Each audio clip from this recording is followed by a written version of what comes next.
Dos, uno.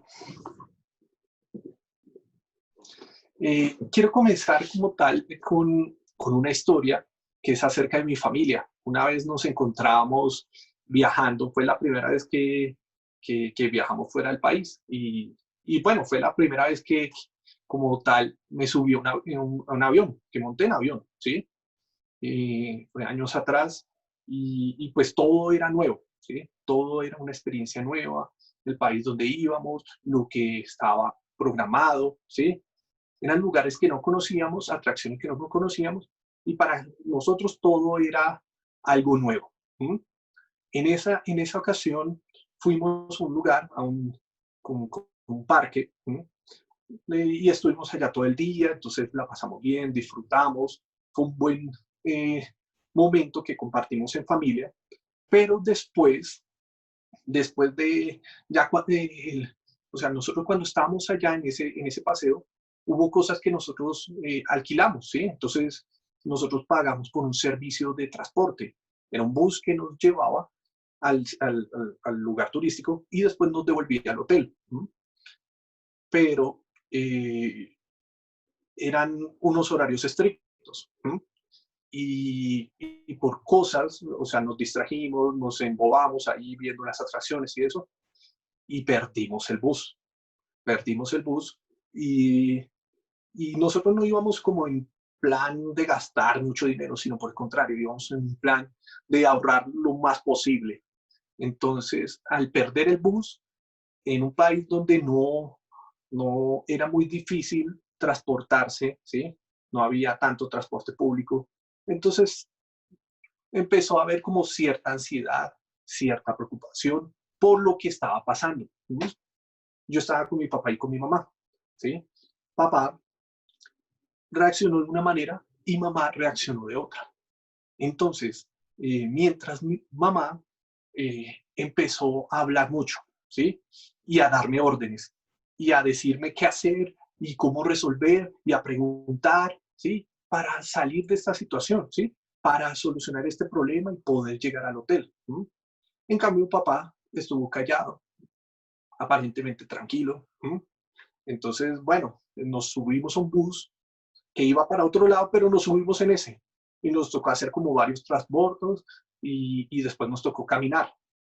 Y mientras íbamos en esos buses, mamá constantemente me iba preguntando y me iba diciendo que si ya íbamos llegando, que si este bus no servía, ¿sí? Así como son las mamás, ¿sí?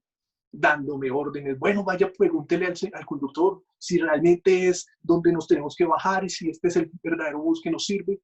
Y esto, así reaccionaba mamá, expresaba, ¿sí? Ella expresaba lo que sentía, lo que vivía por dentro. Y, y yo me hice al lado de mamá como para tranquilizarla, como para decirle, no te preocupes, todo está bajo control, Dios tiene todo bajo control.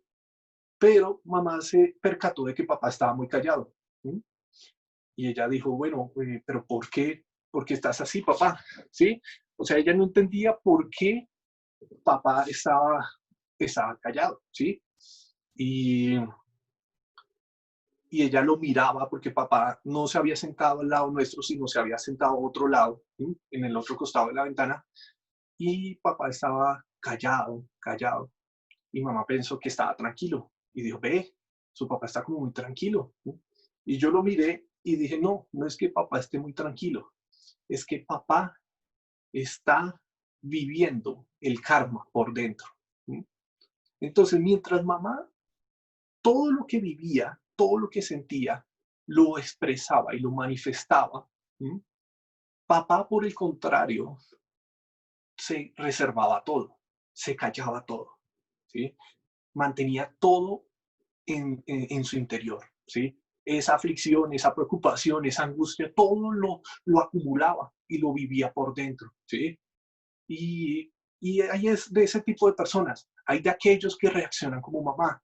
Cuando tienen un problema, una adversidad, lo cuentan, hablan y lo expresan, ya sea en una red social, ya sea con su amigo o amiga de confianza, ya sea con sus familiares, lo empiezan a expresar, ¿sí? Empiezan a expresar esa adversidad, esa angustia, eso que están viviendo lo hablan, lo expresan.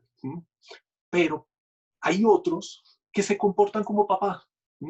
Hay otros que se comportan como él, que todo lo acumulan, que todo lo, como que lo guardan para sí, todo lo, esa batalla, esa lucha interna, no la exteriorizan, sino por el contrario, lo viven en su interior. ¿Sí? Hay aquellos que reaccionan como mamá y, y lo expresan y de acuerdo. Y hay un versículo que dice, de lo que abunda en el corazón habla la boca. De acuerdo a ese versículo, han salido frases que dicen, de lo que abunda en el corazón habla el Facebook.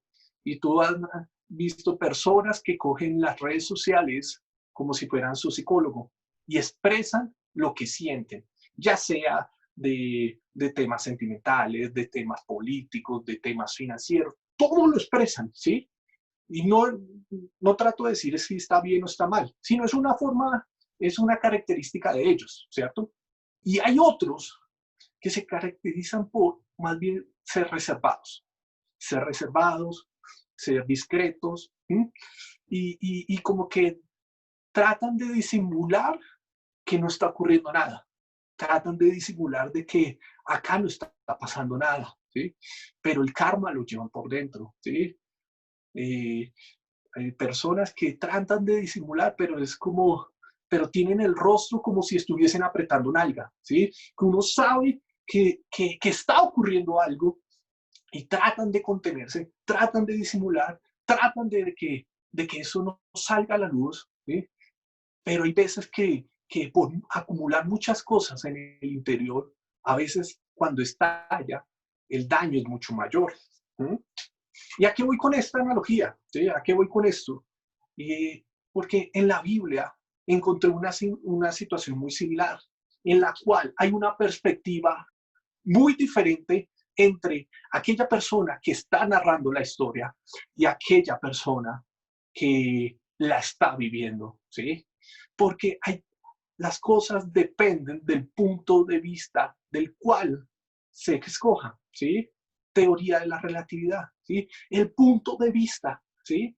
El punto de referencia del cual se escoja ver o apreciar cierto asunto, cierto objeto, cierto acontecimiento. Hay algo que está ocurriendo, pero es muy diferente la apreciación o la perspectiva del que está, del observador a aquella persona que lo está viviendo en carne propia. ¿Cierto que sí? Es muy diferente dar consejos acerca de algo que nunca te ha ocurrido, pero otra cosa es dar consejos de algo que ya tienes experiencia en darlos, ¿sí? Que ya tienes experiencia porque las has vivido, porque has pasado, porque has sido curtido, ya sea por la enfermedad, ya sea por la escasez, ya sea por la prueba, ya sea por la traición o por el fracaso, por todas esas cosas que de pronto has sido probado. ¿Sí? Es muy diferente y la persona que ya ha sido experimentada en eso, eh, pues adquiere una noción y una perspectiva totalmente diferente acerca del asunto. ¿Sí? Y entonces quiero que estudiemos segunda de Samuel, capítulo 8. Yo la voy a compartir acá.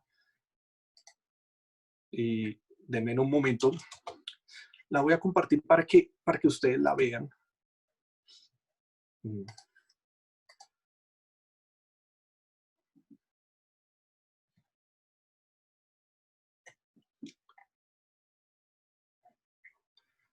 No, esto no era.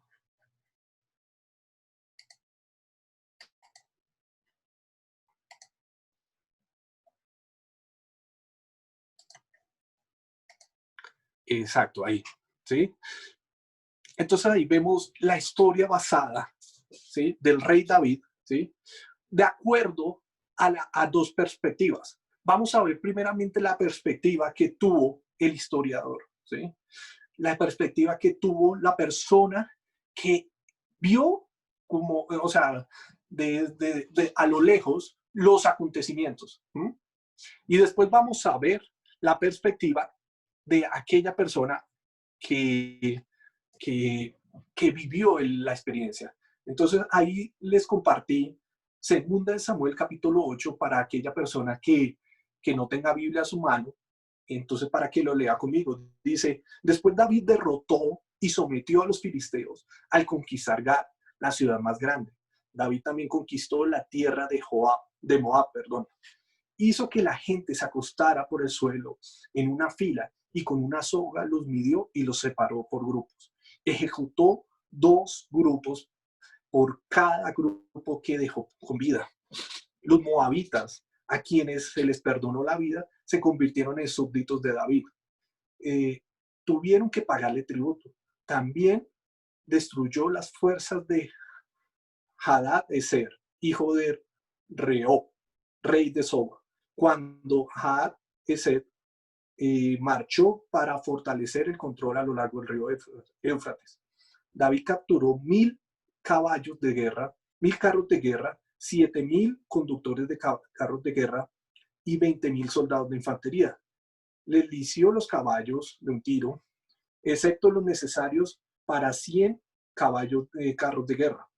Cuando los amorreos de Damasco llegaron a ayudar al rey, David los mató a 20,000 de ellos. Luego puso varias guarniciones militares en Damasco, en la capital aramea, y los arameos se convirtieron en súbditos de David y le pagaron tributo. Y así el Señor le daba victoria a David donde quiera que iba. Eso es lo que está resaltado acá, ¿sí? Y vemos que la última parte, el último versículo de lo que leí, dice, y así el Señor le daba la victoria a David donde quiera que iba.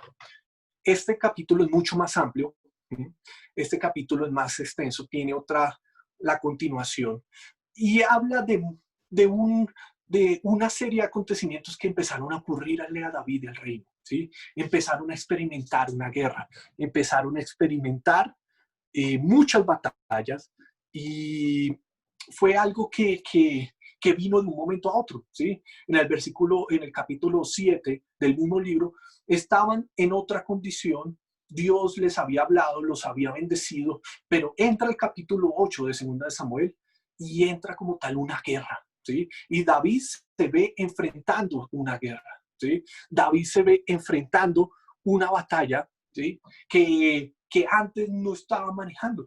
Y fue una batalla en muchos francos, ¿sí? Estaba experimentando una batalla tanto al norte como al sur, como al oriente, en cada lado, ¿sí? Norte, sur, oriente, a cada lado está experimentando una batalla, ¿sí? Y él estaba rodeado de enemigos. Aún así, el historiador, el autor del libro de Samuel, de Segunda de Samuel, habla de que David enfrentó a unos enemigos y los venció. Después que enfrentó a otros y los venció. Después que enfrentó a otros y los venció. Y que otros se volvieron súbditos de David, ¿sí? Llegaron a pasar muchas batallas, pero David salía victorioso en todas. A tal punto era esto tan asombroso que el historiador llegó a expresar, así el Señor le daba la victoria a David donde quiera que iba.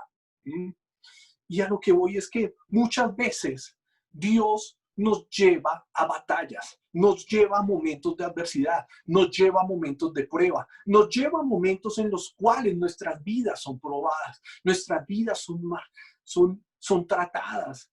Así como el oro es necesario que pase por el fuego para ser pulido. De la misma manera, nosotros los cristianos empezamos a experimentar ciertas pruebas para que nuestras vidas sean perfeccionadas, para que nuestras vidas sean cambiadas y para que nuestras vidas puedan experimentar ese respaldo de Dios, para que podamos ser formados por dentro y esa belleza interior se empieza a reflejar en el exterior. Eso que nosotros conquistamos en el interior, lo podamos evidenciar en el exterior. Eso que nosotros oramos en el lugar secreto, podamos verlo hecho una realidad en nuestras familias, en nuestros discípulos, en nuestros trabajos, en nuestras empresas, en nuestra salud, en cada área de nuestras vidas.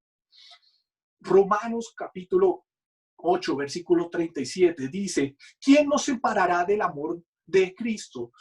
Tribulación o angustia, persecución o hambre o desnudez o peligro o espadas. Antes, en todas esas cosas somos más que vencedores por medio de aquel que nos amó. Pablo habla acerca de que somos más que vencedores por aquel que nos amó primero, por aquel que dio su vida primero por nosotros, por aquel que estuvo dispuesto a dar su vida en la cruz, derramar su sangre para darnos sanidad, para darnos salvación, para darnos perdón de pecados, para darnos vida eterna.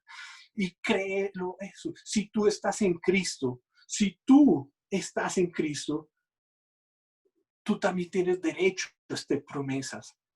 Y apropiate de estas promesas, de que eres más que vencedor, aunque la adversidad que estés viviendo es fuerte. Continúo leyendo, por lo cual estoy seguro que ni la muerte, ni la vida, ni los ángeles, ni los principados, ni las potestades, ni lo presente, ni lo porvenir, ni lo alto, ni lo profundo, ni ninguna cosa creada nos podrá separar del amor de Dios que es en Cristo Jesús. Amén. Pablo habla en Romanos capítulo 8, versículo 37 acerca de esto, de que nada nos separará del amor de Dios, por más adversidad que sea, por más prueba que sea, nada nos podrá separar del amor de Dios, porque aunque vengan esas cosas, aunque vengan esas batallas, aunque vengan esas pruebas, aunque vengan esas enfermedades, algunos acá de pronto ya han experimentado que familiares, que seres queridos han estado propensos o aún ya diagnosticados con el coronavirus o con enfermedades letales. Pero te digo algo, aquellos que estamos en Jesús, aquellos que decidimos entregar nuestras vidas a Cristo, nos hacemos merecedores de todas sus promesas, nos hacemos merecedores de lo que Dios ya ganó en la cruz del Calvario. Y Jesús en la cruz del Calvario ganó la sanidad, ganó el perdón de pecados, ganó tu libertad en cuanto a alguna atadura, algún pecado, algún vicio, alguna adicción, algo que tal vez te ha querido esclavizar. Ya Cristo ya lo ganó en la cruz del Calvario. Esa aflicción que estás viviendo, busca y refúgiate en Jesús, porque cuando te refugias en Cristo, eres más que vencedor. Amén. Y estas son las promesas que Dios tiene para nosotros. Y David empezó a tener muchas batallas. Y el historiador, el autor del libro de Samuel, del segundo libro de Samuel, finaliza y aún dice ese versículo 2 veces. Lo menciona en 2 ocasiones. Dijo, así el Señor le daba la victoria a David donde quiera que iba. Donde quiera que iba. Y la siguiente vez que lo repite, dice, es más, el Señor le daba la victoria a David donde quiera que iba. Está en el versículo 6 y en el versículo 14 del capítulo 8 de Segunda de Samuel. Quiero que puedas anotar ese versículo, ¿sí? Yo lo voy a compartir acá para que lo puedas ver de manera más clara.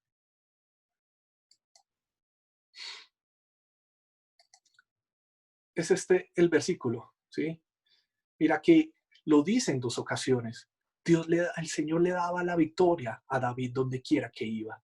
Y más adelante vuelve y lo menciona. El Señor le daba la victoria a David donde quiera que iba. De la misma manera, apropiate tú de esas promesas. De la misma manera, apropiate tú de esto. Tacha el nombre de David y escribe tu nombre, ¿sí?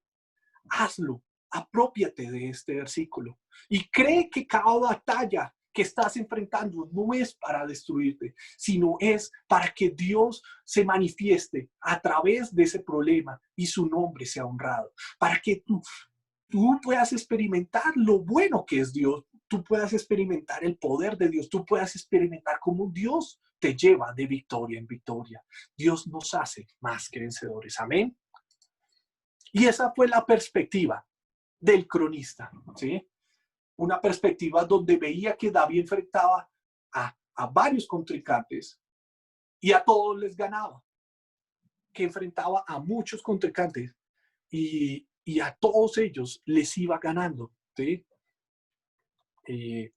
Pero diferente fue la perspectiva, que otra cosa muy, muy diferente fue lo que vivió David de ese mismo acontecimiento. Y el Salmo 60 habla acerca de esto.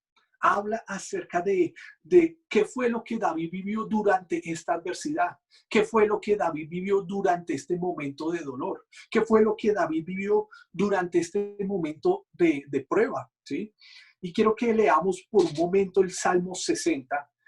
El Salmo 60 es como el diario de David, ¿sí? Y el Salmo 60 es el diario de David en ese momento de adversidad, en ese momento donde vivió tantas batallas. David expresa y plasma un relato de su punto de vista acerca de esa situación, acerca de esas diferentes batallas que tuvo. Y el relato puede llegar a contrastar un poco, ¿sí? Puede llegar a ser un complemento, sí, pero puede llegar a contrastar. Mira, se los voy a poner acá. Ahí se los puse. El Salmo 60, versículos 1 al 4 dice: nos has rechazado, Dios, y nos quebraste nuestras defensas. Te enojaste contra nosotros. Ahora restáuranos al gozo de tu favor. Sacudiste nuestra tierra y la abriste en dos. Sella las grietas porque la tierra tiembla. Has sido muy estrictos con nosotros. Nos hiciste beber de un vino que nos dejó tambaleantes, porque has levantado un estandarte para los que te temen, un punto de reunión en medio del ataque. David empieza a hablar con Dios en este salmo acerca de ese suceso y no está diciendo, no está plasmando que le está yendo bien, que está yendo de victoria en victoria, que está experimentando, que va ganando. No, por el contrario, antes David se expresa de manera, o sea, él abre su corazón, ¿sí? Y él le permite al lector entender lo que sentía. Sentía cierto rechazo, sentía que no estaba teniendo el respaldo de Dios, sentía que Dios se había olvidado de él o se había apartado de él. Y, y muchas veces cuando enfrentamos la adversidad, cuando enfrentamos el dolor, cuando enfrentamos el momento de prueba, no sentimos como tal que Dios esté con nosotros, sino por el contrario, lo que empezamos a sentir es que Dios se fue, Dios no está, Dios no nos escucha. Dios escucha tal vez a otros y podríamos llegar a cuestionar el carácter y la naturaleza de Dios. Podríamos llegar a cuestionar su bondad, su carácter tan amoroso, tan paternal, porque la realidad nos dice otra cosa totalmente diferente. Pero en el Salmo 60 veo como David, aunque sentía eso, decidió buscar de Dios y no darle la espalda. Aunque sentía que la batalla estaba siendo muy dura, él decidió buscar de Dios. Él decidió aferrarse a él y no darle la espalda. Porque muchas veces es mejor ir a la presencia de Dios y decirle cómo te sientes y no darle la espalda a Dios y no volverlo a buscar. Y es el primer punto que quiero tocar. O sea, lo que David pudo experimentar, lo primero fue ser sincero con Dios. David decidió a sincerarse con Dios y decirle tal cual estaba. Porque muchas veces nos sentimos de una forma y nos quejamos con todas las personas menos con Dios. Nos expresamos cierta frustración, expresamos cierto dolor, cierta aflicción por lo que estamos viviendo, pero se lo contamos a otras personas y no a Dios. No le contamos a Dios cómo nos sentimos, no le contamos a Dios qué es lo que estamos viviendo y qué es lo que estamos batallando y cómo nos estamos sintiendo. Y más bien esa amargura, esta tristeza, esa decepción, la empezamos a canalizar por otros lados. La empezamos a canalizar a través de una red social, la empezamos a canalizar a través de nuestra forma de hablar. Entonces ya no hablamos con palabras de fe, sino por el contrario empezamos a hablar con palabras negativas, con queja, con amargura, con ira, con resentimiento, y esas cosas las canalizamos y nos volvemos como un parlante pero negativo. Un parlante que solo transmite amargura. Un parlante que solo transmite negatividad o negativismo, ¿sí? Un parlante que solo transmite cosas negativas, cosas malas.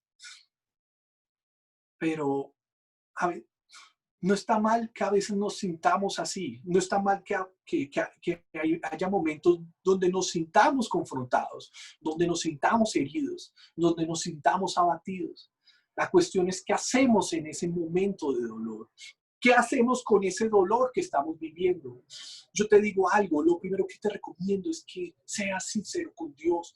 Busca de Dios, acércate a Dios, a pesar de tu dolor, a pesar de tu tristeza, a pesar de cómo te sientas. Tal vez te sientes culpable porque te apartaste de Dios y hace mucho tiempo no lo buscabas y sientes esas cosas y no sabes cómo canalizarlas, pero es mejor que te sinceres con Él y le digas, mira, Dios, me siento así.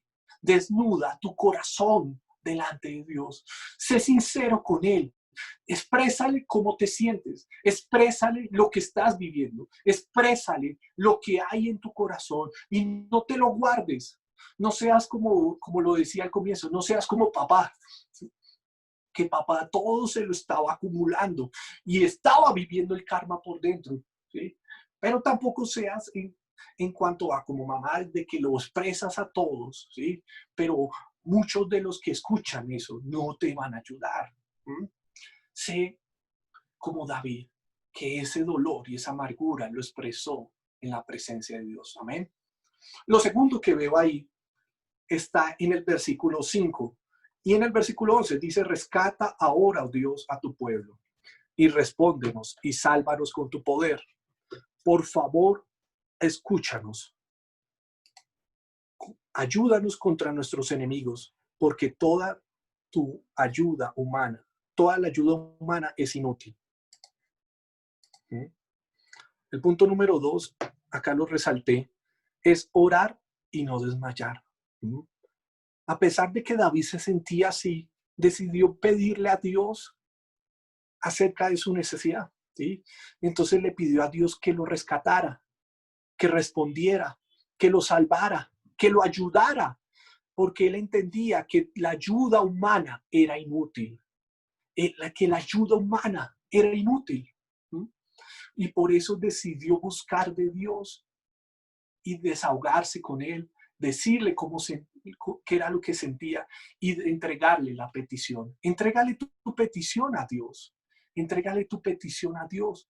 No sientas pena, no te sientas mal por pedirle a Él. Por el contrario, derrama tu corazón en la presencia de Dios y dile cómo te sientes. Dile lo que estás viviendo.